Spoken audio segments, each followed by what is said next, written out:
beds or sitting in chairs or lying on the ground. But after running for quite a while, Ephraim turned to go into yet another hut, and right as he reached for the door opened on its own, and standing in front of him was the owner of this hut. His name was Joseph McQuain, and he was in much worse shape than Ephraim. The night before, Joseph had been inside of his hut, when suddenly outside he heard that very loud booming sound that sounded like thunder to Ephraim. And then after hearing the sound, Joseph heard his daughter in her bed making this terrible snoring sound. And so instinctively, Joseph turned to walk over to his daughter to make sure she was okay, but he only got a few steps before he collapsed to the ground. He had woken up that morning with cuts all over his arms from where he fell, and he was also totally exhausted and very confused like Ephraim, and so he managed to drag himself over to his daughter's bed, and he pulled himself up onto her bed, and when he got up there, he realized his daughter was deceased. And so now Joseph has opened the door and he's looking out, and there's all these dead people everywhere, and Ephraim is looking back at him, and Joseph just can't process anything.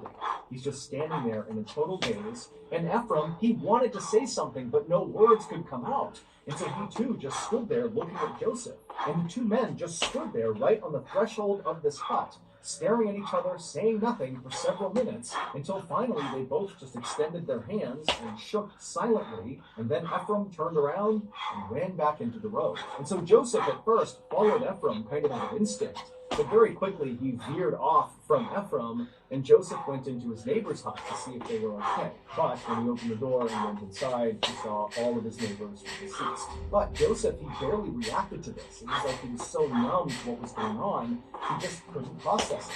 But after seeing all of his neighbors dead, somewhere deep down inside of his consciousness, Joseph knew he had to go find help. That was his mission. And so he left his neighbor's hut, he ran back to his own hut, he climbed onto his motorcycle, and he started to go. It took Joseph a long time to drive to the next closest village, but when he got there, there were people, and they were still alive.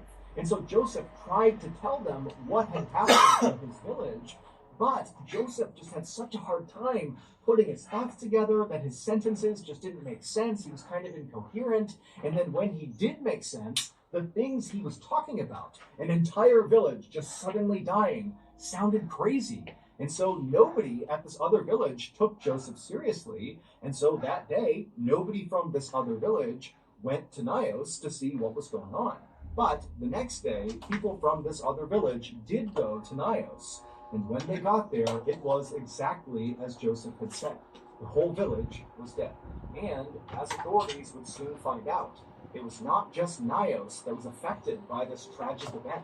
Several villages not far from Nios had also suffered mass casualty events on the morning of August 22nd, 1986. And soon, news of these strange mass death events in West Africa were making the news all over the world. And so on August 25th, 3 days after this terrible event, an American scientist named Joseph Devine turned on his TV and saw the news coming out of West Africa. The newscasters were totally baffled about how this could happen, and no one can figure out what killed these people. And Devine is just staring at his TV in shock, and then he turns, runs to his phone, and he calls his contacts at the U.S. government and told them, "You've got to send me to Nios." And because his contact knew Devine's background, he immediately said, "Yes, I'll get you on a flight as soon as we can." Devine and his scientific partner, Harold Sigurdsson, arrived in Nios 2 days later on August 27th. When they got there, they saw the military was burying the dead in these huge mass graves, and looking on were the few survivors of this event, like Joseph and Ephraim, along with Ephraim's family. They also survived, as well as other villagers who had come to see what happened. And so as Devine and Sigurdsson kind of maneuvered their way through this crowd of very solemn people, they heard them talking about what they thought happened to all these people. And the theories ranged from secret governmental experiments to invisible superweapons to even atomic explosions. Others, like Ephraim, believed this was paranormal, and those ghosts from the drowned villagers had attacked the village. But Devine and Sigurdsson were reasonably sure that none of those theories were correct. They felt like they did know what actually happened because they had actually witnessed a tragedy like this before, but on a much smaller scale. 2 years earlier, around 60 miles south of Nios, in an area called Lake Manoon, 37 people suddenly dropped dead, and Devine and Sigurdsson have been sent out there to try to figure out what happened to these people. And after lots of experimentation, they came up with a theory to explain what happened, and they called it unknown unnatural hazard. They tried to warn people in the area that this could happen again, and in fact, Sigurdsson had written an entire scientific paper about this theory and submitted it to a prestigious science journal, but nobody took Devine or Sigurdsson seriously. What they were proposing sounded made up, it sounded preposterous. But now, in Nios, it looked very much like their unknown, unnatural hazard had happened again. Devine and Sigurdsson would leave the group of people watching this mass burying take place, and they would make their way up the hill to Lake Nios, where they would immediately get to work taking water samples from deep inside the lake. And after half of these samples, the lids began popping off. And that was the moment that Devine and Sigurdsson knew their unknown, unnatural hazard theory had to be correct. Lake Nios is not your typical lake. It is a crater lake, which means it sits inside of a volcanic crater, which is a big, deep, bowl-like pit that was formed from a past volcanic explosion. And because of this volcanic activity, there is carbon dioxide in Lake Nios, a lot of carbon dioxide. Carbon dioxide, or CO2 for short, is an odorless, invisible gas that we actually breathe out when we exhale. Now, if you inhale a little bit of CO2, that won't hurt you. If you inhale a little bit more, like a medium amount of CO2, you could feel dizzy and nauseous, your skin will start to feel like it's on fire, you'll have rapid breathing, it'll be horrible, but you'll most likely survive if you stop breathing CO2. And if you breathe in a ton of CO2, you're dead. The CO2 in Lake Nios had been trapped at the bottom of the lake for as long as anyone knew. But on the night of August 21st, 1986, something happened that caused that trapped gas to be released. Now remember, on that night, August 21st, Ephraim recalled hearing what he thought was thunder outside, and also Joseph would recall hearing a loud booming sound that night. Now, we don't know exactly what that sound was, but it's safe to say that that noise, whatever it was connected to releasing the gas. Maybe it was the sound of a rock slide, and big rocks plummeted into the lake and hit the lake bottom and freed the gas that way, or maybe it was just an actual volcanic eruption inside of the lake. Whatever it was, when the CO2 was free, it bubbled to the top, like it bubbled and popped off the lids of their sample tubes, and when it reached the top of the water, it kind of formed a cloud above the lake. You can't see the cloud, but you can imagine a big cloud, and then this toxic CO2 cloud kind of rolled its way down the hill towards Lower Nios and other villages in the area. And when this big toxic cloud began coming in contact with people, with animals, and insects, virtually all of them died. As for the few who survived, like Ephraim and his family, and Joseph, they were left feeling horribly confused, disoriented, nauseous, totally dizzy from CO2 poisoning. But when they finally were able to get away from Nios and breathe fresh air, the effects of CO2 poisoning wore off, and they were okay. This deadly CO2 phenomenon was exactly what happened on a much smaller scale 2 years earlier at Lake Manoon. It was the unknown, unnatural hazard that Devine and Sigurdsson had tried to warn people about. The official death toll of the Lake Nios disaster was more than 1,700 people and more than 3,500 livestock, although exact numbers were likely never reached. Today, people have moved back into Upper and Lower Nios, including Ephraim, despite the fact that authorities have said that lake is still very dangerous and another unknown, unnatural hazard, aka a CO2 disaster, could absolutely happen again. So that's going to do it. If you got something out of this episode and you haven't done this already, please offer to make the like button a snore but instead of using chocolate, use mud. Also, please subscribe to our channel and turn on all notifications so you don't miss any of our weekly videos. We have a podcast called the Mr. Ballin Podcast that puts out brand new podcast exclusive stories on Monday mornings, and on Thursday mornings we upload remastered versions of our best music videos. Again, it's just called the Mr. Ballin Podcast, and it's available exclusively on Amazon Music. Consider donating to our charity. It's called the Mr. Ballin Foundation, and it provides support to victims of violent crime as well. This computer might look harmless, but it's infected with dozens of viruses. Mostly mean viruses, but I wrote a custom AI chatbot that interprets every message you write as a program that should open on my computer. So if you type Notepad, it appeals. And since thousands of people are typing a lot, it's sort of like Russian roulette, except you're holding a gun full of virus bullets and it's one with my computer. I'm going to call a bunch of tech support scammers and see if they can help me fix this disaster of a computer that's controlled by you. Don't worry, if I calm down, don't worry. I got it! Don't worry. Don't worry. Don't worry. So here's how it is. First, I have to make a bot connect to my Twitch stream and remove every single line chat. Alright, man. Then I filter out all the humor stuff that I don't understand. Words like megalol and technology. And if there's anything left, then AI model will compare each message to another. I imagine this is like a big Venn diagram and it's moving, and then whatever group has the most votes is normalized and sent over to the computer. My friend Mysterious wrote some code that will search my computer for whatever ungodly things that you type, and will run them. For being around, you can say 12 years I have a new job in Microsoft. Wow. Before that, I was in IBM. IBM? That's a big company. What were you doing over there? We were in the project department of there. If they were receiving any suspicious things or anything on the computer-related stuff, we used to go ahead and get that. What's the most suspicious activity you've ever cleaned up? You don't mind me asking. When there are suspicious things are going on in the computer, so you can tell me, I will definitely help you out with that. Well, I got that message, but I also got, there's all kinds of random stuff popping up. No issues, dude. Someone's talking to me now. Hello? What if that's stupid?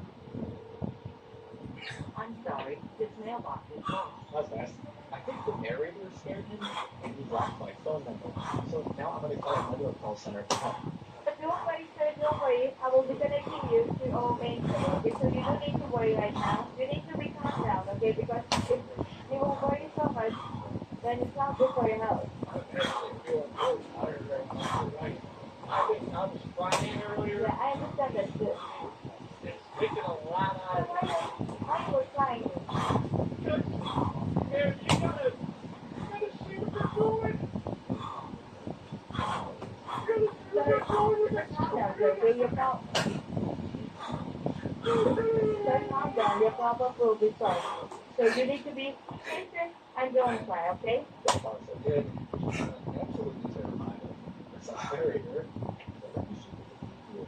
Where's the virus? You said they're not gonna be able to do anything on my computer anymore? That's what you said? Yes, because right now I put it the Microsoft facility on your server, okay? So now it is fine. Why is this guy talking to me? You can just minimize that. You can minimize that. Just Minimize what? Just volume it down. Just volume.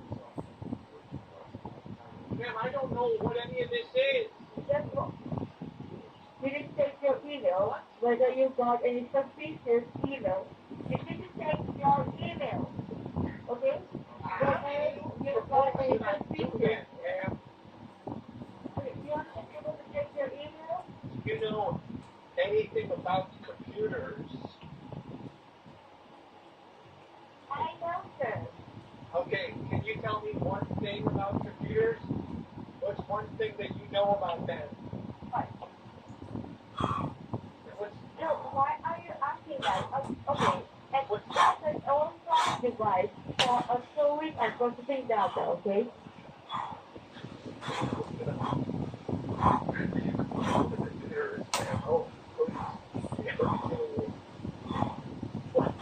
why did you Google what a computer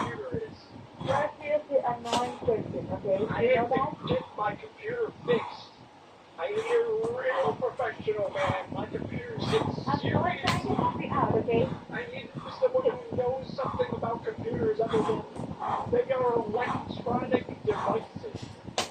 Okay, so just stay on the line. You will be able to talk to Darren, okay? Just stay on the line. Okay. It's just so bad.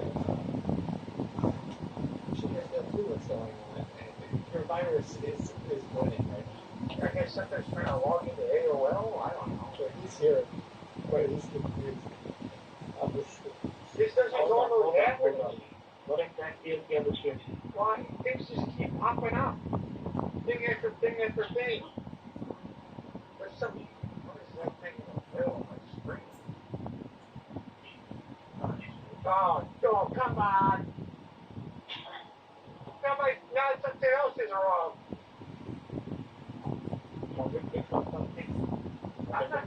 I'm not clicking anything. It looks like someone's clicking. I see the mouse moving around. Someone's clicking like mad. They're like whack-a-mole. He transferred me to his manager. I apologize. I don't know what to do with it. Okay.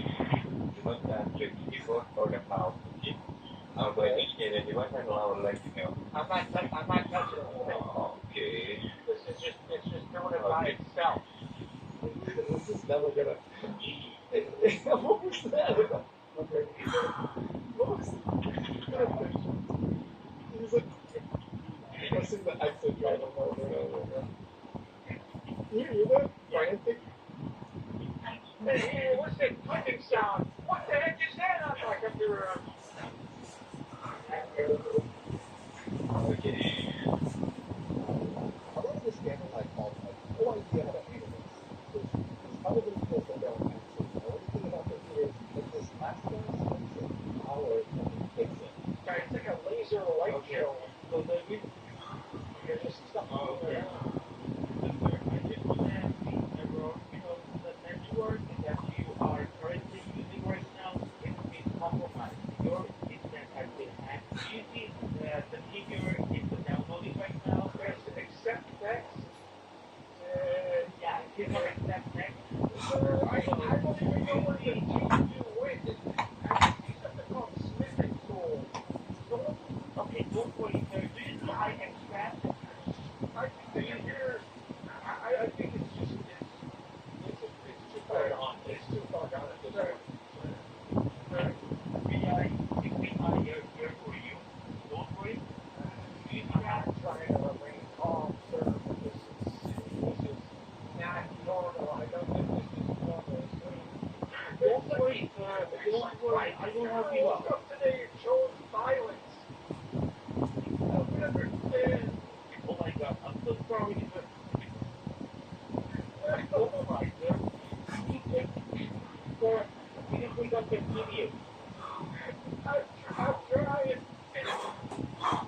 Sir, don't cry. I don't know where it is anymore. You need to be there. I want to believe it so bad. We're moving on to the right now. Anything that's happening. So, right now, we're going to be checking out what exactly is going on, okay?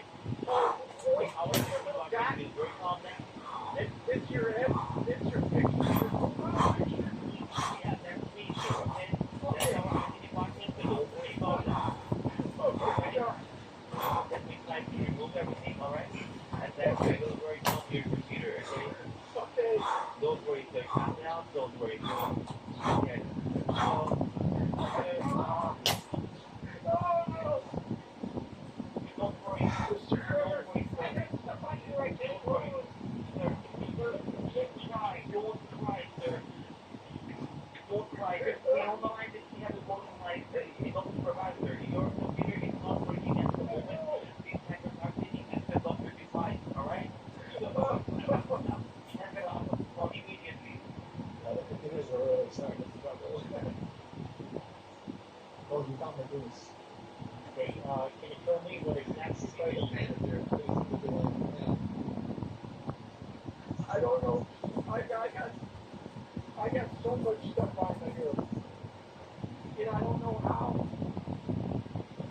I don't know where it came from. I opened up that thing and it said that I had some compromise. Okay,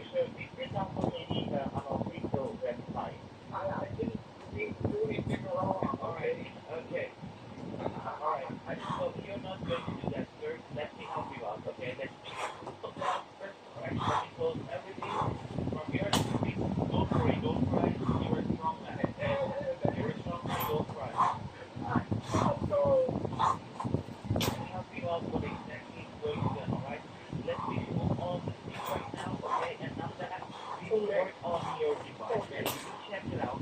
How long it is not getting in your device. There are we in which things.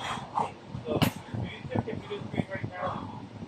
It looks like the whole, it's zoom in so you can focus on looking at it. No, okay, no, sir. We need to zoom in. If you get to clear out some of the things all over. We will let zoom in, sir, so that you can check it out. I don't know how I did this guy here. I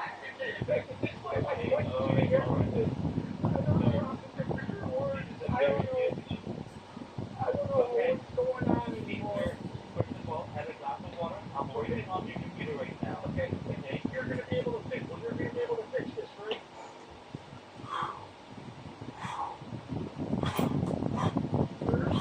Don't worry about that. Don't worry, sir. Don't worry about that. Okay? It's been a while now. I don't think he has any idea how to fix this. Don't have to worry about it. So, sir, let me tell you, sir, I can check give you information, and then I can reply and I can let you know that there are different hackers who are, establishing on your device right now. And when the reason why you're not able to, we are not able to working on it. Might take some time, but don't worry. We will like secure your device as soon as possible. You think there's 15 aspects to it? There's so much stuff happening on the computer right now. I thought maybe there was like 100 of them. You think there's some hackers? We can check. Maybe? No, but we don't think that, sir. Like, we are telling you that there are 70 hackers are established on your computer. He told me all about the hackers as he tries to close the windows that you would open. And now an hour into the call, things are starting to get pretty tense. Sure, it's happening On again. your cell phone as well, right? Don't worry about that. Don't worry about that. We will secure that out. Okay? It's not a big deal, sir.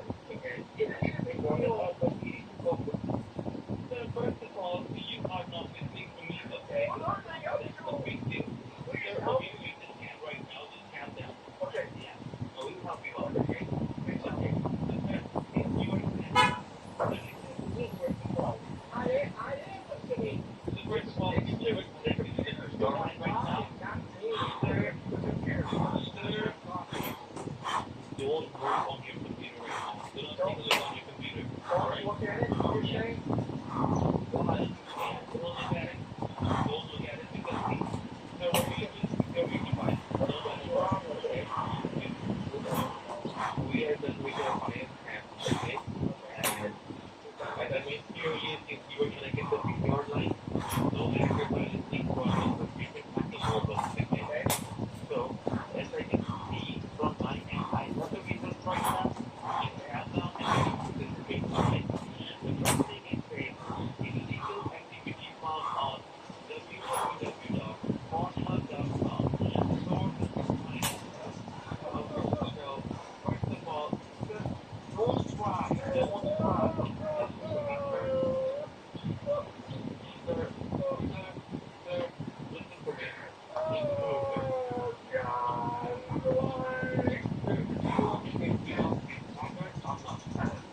You want the right. I'm sorry, I'm not crying. You want to get rid of this hacker. My doctor told me to do breathing exercises for my heart.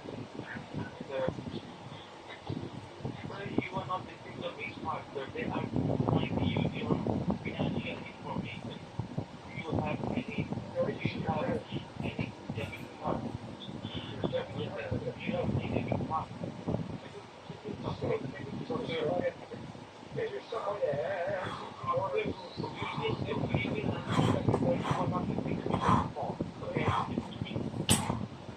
He's angry. What's it that you want? That is single scandalized call is even remotely close to saving me personally. It sounds kind of like a bad pickup line. But with his manager, he's going to try to save my cash. I'm going to need to recall. Okay, $3,000 right now. Say, what is this for? Again?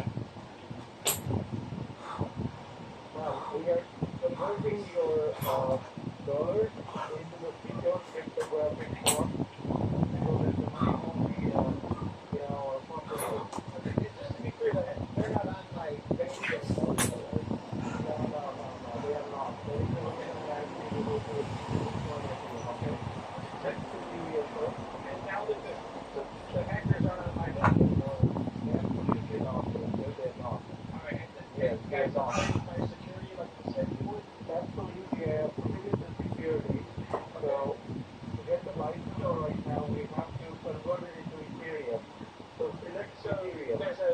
security on my bank and the hackers are gone, correct? Absolutely.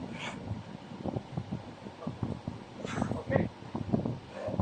Well, This game makes no logical sense anymore. Where would you go? yes, I'm telling you. After number 5, the upper page is D, and then David. Where is D? And then Charlie. Okay. This is incredibly painful. I do understand. Just a few more letters and numbers, so everything will be completed. The scammer's been sent an 85-year-old man who's reading a 42-year alphanumeric Bitcoin or Ethereum. Only if there are any mistakes, the money will be sent to someone else. So it's a sad day for scammers if they have to do this all the time. So eventually I'll just tell them I sent it to the wrong address and do some logic. Is my bank account secure or not? Yes, it's secure. Tell me one thing. What does it say? I can't sit here and put in $70,000 like this. It's going to take 4 hours. So we don't want your $70,000. We don't want that. What do you mean? You don't want it? Your $70,000. How can you don't want it? I don't need that. I don't want you to have it. I Now want you to back it. save my money. That's why I got it out. That's why I got it out. Then do one thing. You back it secure. Go back to your own bank and submit them out to the next bank. Go. Okay, the bank's secure. The hackers are gone. Everything's fine. Yes. We did it. Yes. It's over now. Yes.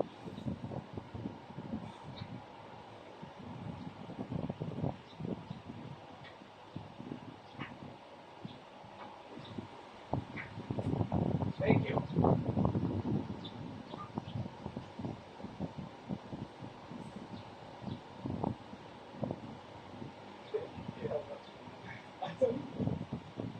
I hope you get a chance to laugh and maybe learn a few things about scammers as you watch.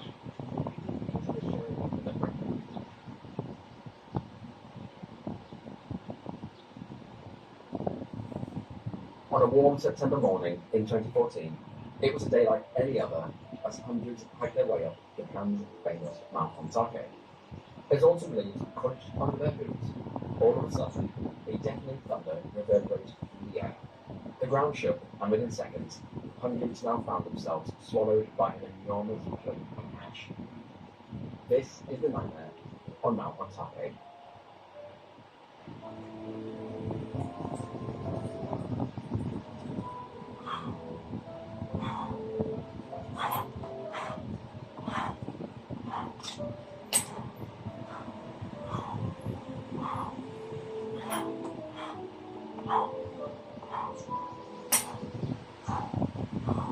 Hey folks, and welcome back to the channel. Mine's Ryan from Tragic Tales, and on this channel, almost every single week, we cover anything tragic. Whether that be a bizarre death, a mountain disaster, or any tragic story, we'll cover it here. So if you're not subscribed, tap that subscribe button now so you're alerted when I release new content. With that out of the way, let's dive into this week's video. In the UK, earthquakes aren't really something that we worry about, but for the people of Japan, it's almost second nature. The country of Japan is made up of almost 7,000 islands, ranging from some of the largest in the world to tiny, uninhabited drops in the ocean.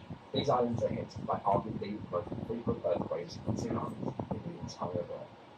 They're hit by a whopping 1,500 earthquakes each year, ranging from tiny, barely noticeable tremors to earthquakes of the most extreme strength, with magnitudes of more than 9.0 on the Richter scale, capable of causing catastrophic destruction and devastation. This is because Japan sits among the Pacific Ring of Fire, where several tectonic plates are constantly fighting for dominance below the country's surface. They're hit by so many quakes, in fact, that skyscrapers and houses are specially designed to move to shelter rather than collapsing. But despite the natural disasters, Japan is a beautiful, breathtaking country, harbouring some of the world's most scenic and jaw-dropping landscapes. Unique sites of wonder include the Jutori Sanddunes and the Abukumare Cave. Not to mention their most instantly recognisable feature, Mount Fuji. 70% of Japan's landmass is mountainous. So traditionally, mountains have always held a great spiritual significance in Japanese culture, even celebrated on August 11th every year as Mountain Day, a holiday created in 2016 to give people opportunities to get familiar with mountains and appreciate their blessings. But the mountain in Japan involved in today's video is known as Mount Otake. Located on the boundary of the Gifu and Nagano prefectures in central country, around 120 miles west of Tokyo, Mount Otake is one of Japan's most sacred mountains, and has been for over 1,000 years. It holds the title of Japan's second largest active volcano, just behind Mount Fuji, resting with an elevation of little over 9,800 feet, or around 3,000 meters. It's a relatively easy hike, recommended as a day trip for beginners and children, with a rewarding view of the end, with over 100,000 people visiting every year from all across the globe. While Otake is known as an active volcano and registered as such as a risk level 1 out of 5, it's officially labelled a low risk with its last major eruption in 1979 with no fatalities. In late September 2014, as the year crept into its autumn season, many people on the Japanese island of Honshu were eager to catch a glimpse of the annual cultural phenomenon known as Momiji, also known as autumn colours. At this time of the year, the trees covering Mount Otake transform from a pale green into a beautiful cascade of royal red and mellow yellow. As the leaves fall, they create a beautiful palette of colours, luring tourists from far and wide. On that bright Saturday morning of September 27, 2014, around 300 hikers began their ascent on Mount Otake. Previously in the month, on September the 10th, 52 volcanic tremblors were recorded, with 85 more tremblors the following day. Tremblors are essentially small ground movements. Now, experts were monitoring these closely, but they concluded that these weren't enough to raise the risk level of the volcano. As the morning got underway, hikers began their ascent on the modest slopes of Otake. The air was fresh, as autumn leaves crunched under their feet. It was all worth the risk. One group of hikers on the mountain that day was from a big insurance company in Tokyo. A group of 9 men, excited for a day of hiking, jumped on a train in the morning, heading straight for Otake. They were eager to get started. One of the men in the group was a 41-year-old man named Hideyoshi Takahashi.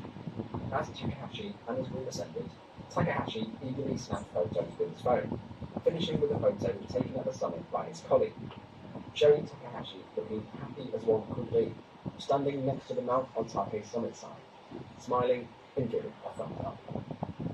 Additional footage captured that day on the summit shows a peaceful, serene scene. Climbers were clearly happy, walking above the clouds, taking in the view, completely unaware of what was brewing right underneath their feet. By 11:30, many hikers had reached the summit, all were situated near the top of the mountain. As climbers took a break and tucked into their carefully made packages, at approximately 11:42, more tremblors began to be recorded under the surface of Mount Otake, and various equipment began signaling. Scientists began looking into this, but just 10 minutes later, at approximately 11:52, the sunny autumn day for many families and hikers turned into complete horror. Suddenly, without a moment's notice, the deafening thunder reverberated through the ground, and seconds later, a blast of hot wind swept across the mountain's surface. With no warning whatsoever, the volcano erupted with a reasonably strong volcanic explosivity index of 3. Just for comparison, Vesuvius, the volcano with the city of Pompeii, was a 5 on this scale. As the ground violently shook, the volcano continued to emit great plumes of ash and rock, thousands of meters into the air. This can't be seen by hikers within 62 miles away. Hikers focused up to the sky to see a veil of darkness. The eruption had caused a low temperature ash cloud to form, and it soon began to race down the mountain at a breakneck pace. Within minutes of the eruption, an unstoppable wall of hot gas and ash rolled its way down the slopes, soon hitting hikers, blinding all that were caught inside. Because it was around lunchtime, many had reached their goal of the summit, and hundreds found themselves now stuck in thick, choking ash with nowhere to run or hide. Many took photos on their phones as they approached, convinced that they were going to die. At the same time, volcanic rocks ranging from the size of your hand to the size of your car began to rain down from above. reaching speeds of 185 miles an hour. Even getting hit by a smaller rock was like getting hit by a speeding bullet. It was later found that within 500 meters from the point of eruption, there were more than a dozen rocks for every 16 square meters, or 40 square feet. Some people saw their family get crushed by boulders right in front of their eyes. In the chaos, people fought through the ash as they quickly became engulfed. Many hikers managed to find shelter in the various mountain huts, but when they got to the door, they struggled to open it because the ash had piled up so quickly. While some were able to find mountain huts or some kind of cover, not all were so lucky. Some had to squirm through crevices and rocks, just hoping and praying they survived. Some victims were able to make desperate calls for family and loved ones before being abruptly cut.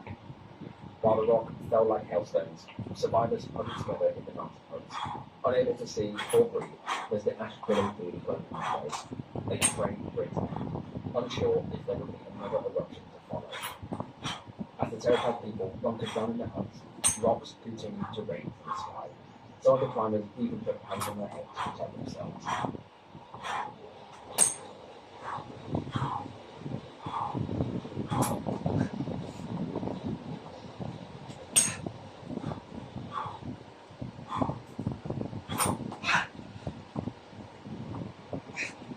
As they huddled together, soon survivors began turning up at the windows, screaming for help, some in better condition than others. One of the badly burnt men who assisted inside kept crying, saying, "It hurts, but there was nothing they could do." Sadly, after a while, he stopped crying and became motionless.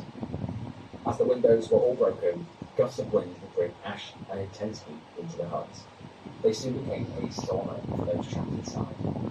And here they waited. They had no idea if rescue was coming, how long the rocks and ash were going to last. They were in a truly hopeless situation. At around 2 p.m., 2 hours after the initial eruption, much to many of the hikers' relief, the volcano calmed down some, and the shower of volcanic cinders eased up. Now glancing outside, the mountain had been completely transformed into a clearly lit landscape.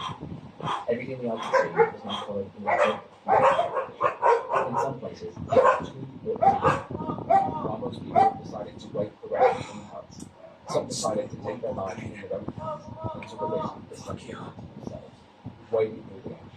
The stink of sulphur still lingered in the air.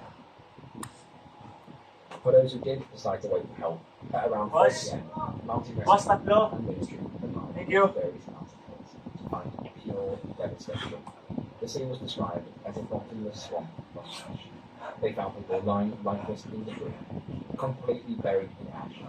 As they made their way up, rescue teams painstakingly poked sticks in the ash, step by step, to avoid falling into holes and to ensure nobody was missed.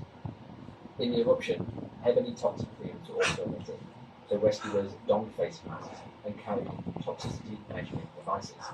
Wow. California, the virus, is an incredibly scenic area filled with smaller snow-capped mountains, beautiful crystal valleys, and lush green valleys.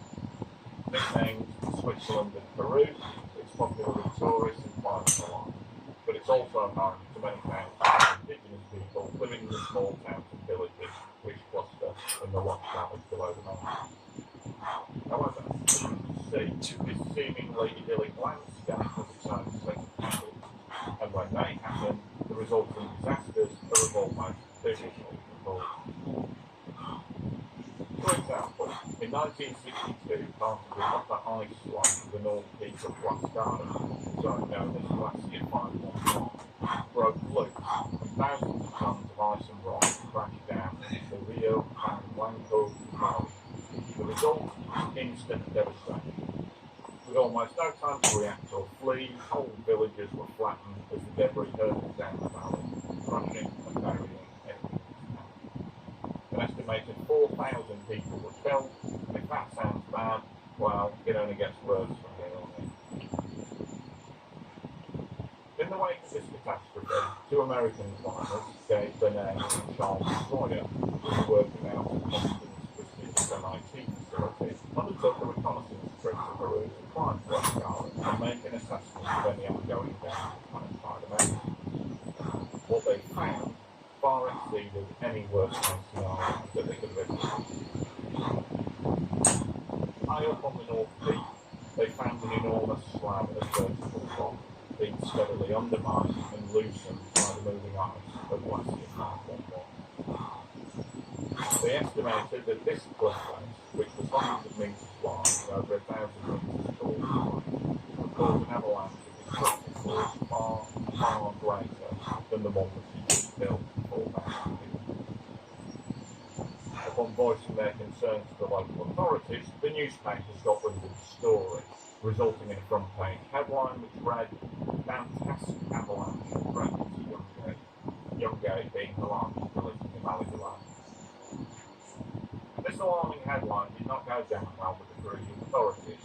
The two climbers were ordered to retract the claim and keep quiet, and anyone found publicly discussing the threat were warned that they would be prosecuted for disrupting public tranquility. A local expert was brought in who attested to the fact that the town of Yungay was in fact in no danger and explained that the American mountaineers were exaggerated and were nothing more than unsubstantiated scams. Threatened with arrest and stints in jail, Bernays and Sawyer packed their bags from Peru. The warning had been given, but it seemed that nobody wanted to listen. The residents of Yungay carried on with their daily lives, reassured by the experts that everything was under control and that there was absolutely nothing to worry about. Fast forward 8 years to Sunday, May the 31st, 1970. Peru is a nation of avid football fans, and by 3 p.m. many people were at home or in the local bars watching the opening game of the 1970 Football World Cup. However, the excitement was interrupted at 3:23 p.m. by the first transfer of the country. Now, the epicenter of the quake was actually located about 20 miles off the coast of Peru, deep under sea, but with an intensity of over 8 on the Richter scale, the effects were felt over a 300-mile strip of coastline and many miles inland as well. In the Peruvian capital Lima, crowds at the Montevideo Hippodrome ran out onto the track in panic as the first track was struck. But the capital city was forecast. Situated on the very southern edge of the affected zone, Lima escaped one, a few fatalities and little damage reported. People's initial fears of disaster seemed unfounded, and at first it looked as if maybe Peru had dodged the bullet. However, the quake had, in fact, affected an area of land greater than that of the total size of Holland and Belgium combined. In other parts of the country, it was a completely different story. Peru, again, was not dodged the bullet. Slowly and steadily, reports began to filter through to the authorities in Lima. The coast of Chubut was in ruin. 70% of the buildings had been destroyed. Other coastal towns were in a similar state. Power and phone lines were down, roads were practically impassable, bridges had collapsed, power stations were offline. From the interior zone, even the local radio stations had gone quiet. With the weather wet, foggy and cloudy, army helicopters flying into the area were unable to see much of anything. From the zone of Callejón de Huelos, where Mount Cascaron was situated, there was no communication at all. That Sunday, the population of the town of Yungay would have swelled from the usual 5,000 or so residents to upwards of 20 to 25,000, as people from all around the area came for the traditional Sunday church service and the dinner Sunday market. When the quake struck and the first tremors were felt, many people actually ran into the large church to seek shelter, but nothing could prepare Yungay for the disaster which was about to engulf the town and everybody.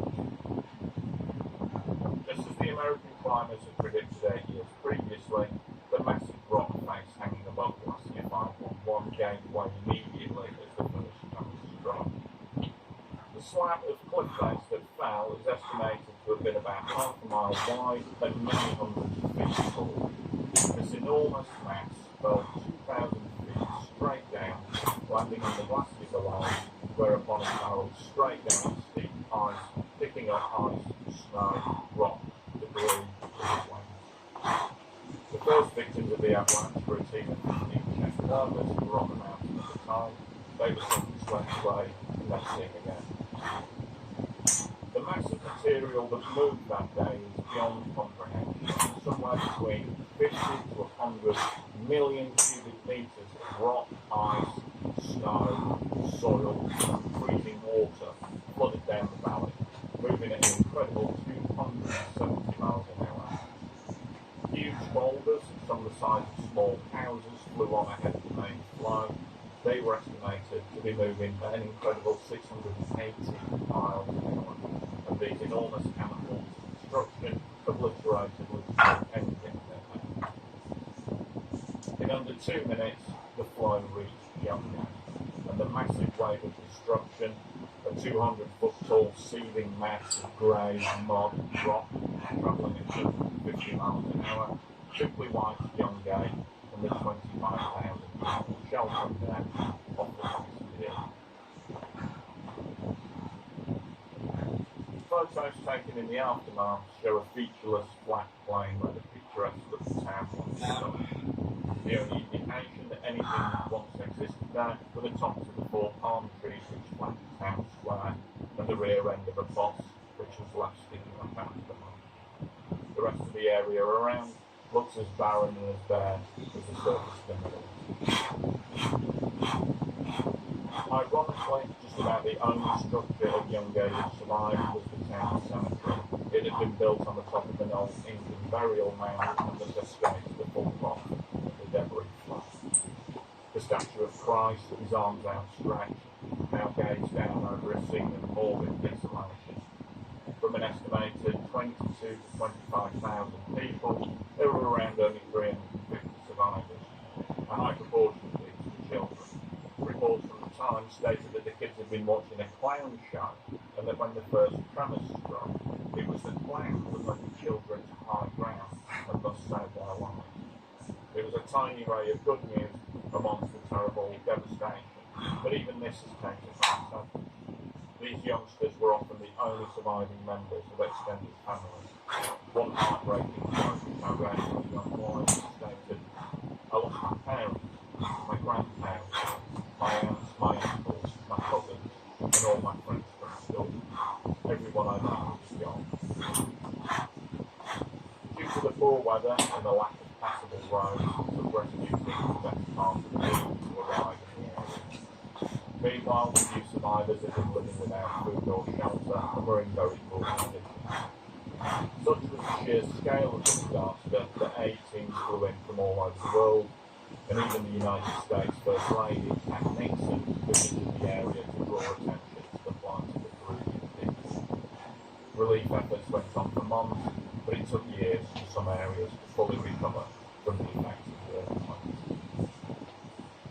The town of Yonge was never excavated. It remains buried under 30 foot of solidified mud. The Peruvian authorities forbade any kind of excavation on the site, so no bodies were ever recovered. The dead remained buried along with the remains of the town. You can visit the site, today called the Campo Santos de Yonge, where there is a memorial site and locals have planted roses and new palm trees and erected crosses as remembrances for the thousands that died here. The cemetery with the statue of Christ remains as the only recognisable structure from old Yonge town, along with a few surreal relics, the stumps of the 4 palm trees that were left sticking out of the mud, and the rusted remains of the twisted cross. To this day, no one is really quite sure of how many people died in what became known as the Great Peruvian Earthquake of 1970. The most widely accepted figure is that in total somewhere between 65 and 70,000 people lost their lives, 80,000 were wounded, and 140,000 were left homeless, making the Ancash earthquake one of the deadliest of modern times. The death toll at Yonge, estimated at between 22 to 25,000 fatalities, makes the Huascaran rockfall the single deadliest avalanche of all time.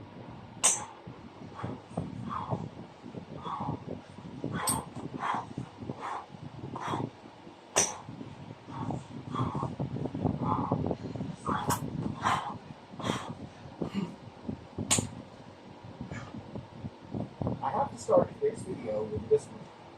Don't go to London.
Bye.